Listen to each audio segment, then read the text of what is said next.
heureuse de vous retrouver pour une nouvelle vidéo. Et en plus, c'est une vidéo vraiment que je prends plaisir à faire parce que je vais vous parler de 2 livres qui ont été des énormes coups de cœur. Alors, ce sont 2 livres qui font partie de mon corpus de recherche.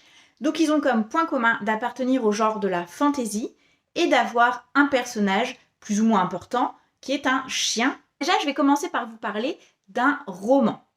C'est un roman qui a eu des super bonnes critiques sur internet et elles sont totalement justifiées et méritées. Et qui s'intitule donc La maison au milieu de la mer céruléenne. Alors je vais essayer de ne pas vous spoiler, mais vraiment, qu'est-ce que je pourrais vous dire? Donc c'est l'histoire de Linus Baker, un membre du ministère de la jeunesse magique, qui est chargé au quotidien d'aller voir des orphelinats dans lesquels il y a des enfants au pouvoir magique, de voir s'ils sont bien traités, si l'orphelinat fonctionne bien et si ou non il faut fermer l'orphelinat, replacer les enfants, voilà. Mais il travaille dans un cadre un peu austère, un peu routinier, pas très épanouissant.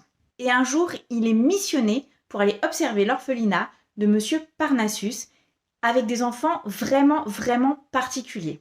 Donc j'essaye de pas trop vous spoiler, mais si vous avez le livre, vous avez toutes les infos qui sont sur la 4e de couverture. En fait, là, ce sont chacun des enfants. Donc je vous en dis pas plus, mais vous voyez au milieu, hey, il y a un petit chien. C'est pour ce personnage-là que j'ai commencé à lire le roman. En fait, on découvre le bouleversement de Linus quand il arrive sur l'île et quand il découvre l'orphelinat. On découvre les liens qu'il crée petit à petit avec chacun des enfants et avec le directeur. C'est pas un roman d'aventure. Il y a de la magie, mais elle est surtout en toile de fond. Elle sert à parler des différences et de l'acceptation de chacun, en fait. Ce que j'aime, c'est que c'est un roman qui montre la beauté du quotidien, la magie du quotidien et l'importance, en fait, de ces petits moments. Ça parle d'amour, d'amitié, de confiance, d'inclusion, absolument. Ça, c'est hyper important dans ce livre. Parce qu'il y a beaucoup de livres, on va vous dire qu'ils sont inclusifs, mais finalement, quand vous le lisez, il y a quand même des petites remarques un peu grossophobes ou un peu homophobes ou alors il y a une petite banalisation du harcèlement ou de la moquerie. Là, celui-ci, il est vraiment bien écrit et il n'y a pas du tout ce genre de grief. C'est vraiment un roman doudou. Je suis trop heureuse de l'avoir lu. C'est vraiment un de mes gros coups de cœur de cette année. Je vous conseille et je vous encourage énormément à vous le procurer, à le lire et à le faire lire autour de vous. Il est... voilà, c'est un roman doudou. Quand on le termine, on se sent bien. C'est que de l'amour, que de la bienveillance. Franchement, j'avais envie de le relire tellement je le trouve trop bien. Donc voilà, gros coup de cœur. Et vraiment, je sais, je le répète, mais c'est pas grave. Achetez-le.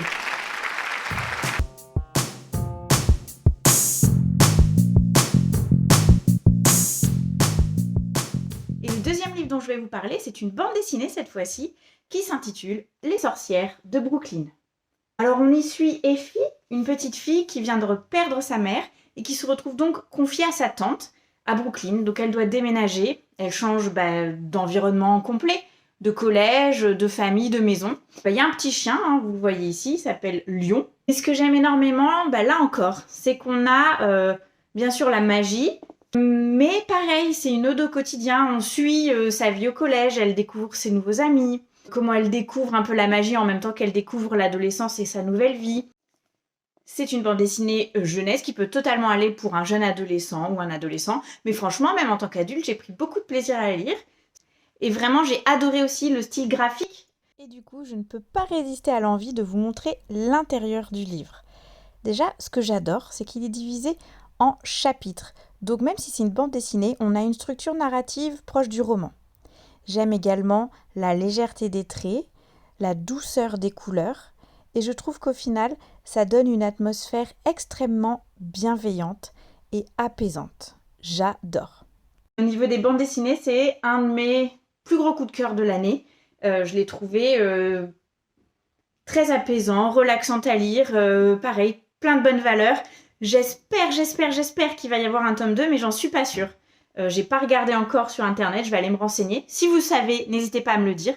J'aimerais vraiment qu'il y ait une suite parce que j'ai adoré cet univers hyper bienveillant, tout doudou et avec de la magie. Je vous recommande plus de vous la procurer, de l'offrir autour de vous. Voilà, j'espère que cette vidéo vous aura plu. J'aurais voulu vous en dire beaucoup plus, mais c'est pas plus mal ce format de 5 minutes, ça m'évite de vous faire des spoils. J'espère que vous ressentez mon enthousiasme, alors déjà à vous retrouver en vidéo, mais aussi à partager avec vous ces énormes coups de cœur comme j'avais pas eu depuis longtemps.